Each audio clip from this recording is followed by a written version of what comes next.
Today, we're looking at the intersection between social innovation and the criminal justice or criminal legal system. The outcomes that we observe today are neither just or effective at achieving the public safety outcomes that communities want. Based on data from only 25 states, at least $27.6 billion of fines and fees is actually owed by individuals that are ensnared by the criminal legal system. The U.S. Department of Justice investigated the city of Ferguson and found that monetary sanctions in that jurisdiction were exploitative and led to these cycles of over-policing to generate revenue. The system of mass incarceration costs the government and system-ensnared individuals and their families at least $182 billion annually. It is the same communities that are over-incarcerated that are saddled with the financial debt they allegedly owe to the criminal legal system for monetary sanctions. It's very easy to simply focus on punishment, which is why in 1998,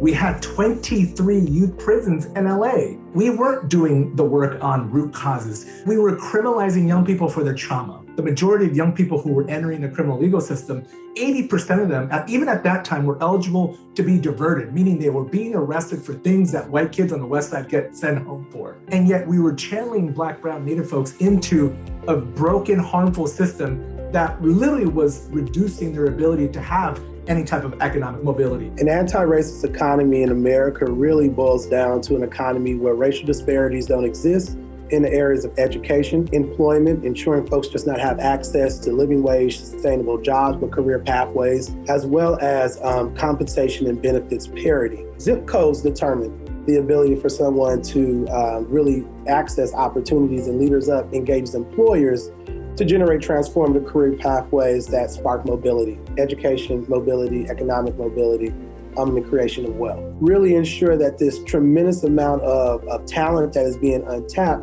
can be shifted from, as you said, projected liabilities to society to known assets. Cross-sector collaboration is a key driving strategy of leaders up, not just from an impact and intervention perspective, but also from a research perspective to actually drive policy and systems change. We know that as we shrink the number of arrests, close juvenile halls and youth jails, that we will free up public funds to invest in a youth development system that really builds on the strengths of young people so that they have the resources and opportunities to thrive, right? And we've done that work diligently in partnership with community and government partners to really provide evidence-informed services to Black, Brown, Native young people who were in need. That narrative is also supporting more investments in the creation of this new Department of Youth Development that would not have been established 10, 15 years ago because we didn't have the political backbone to actually come to truth and reconciliation that in some way our practices were racist and we were targeting Black, Brown, Native young people in LA.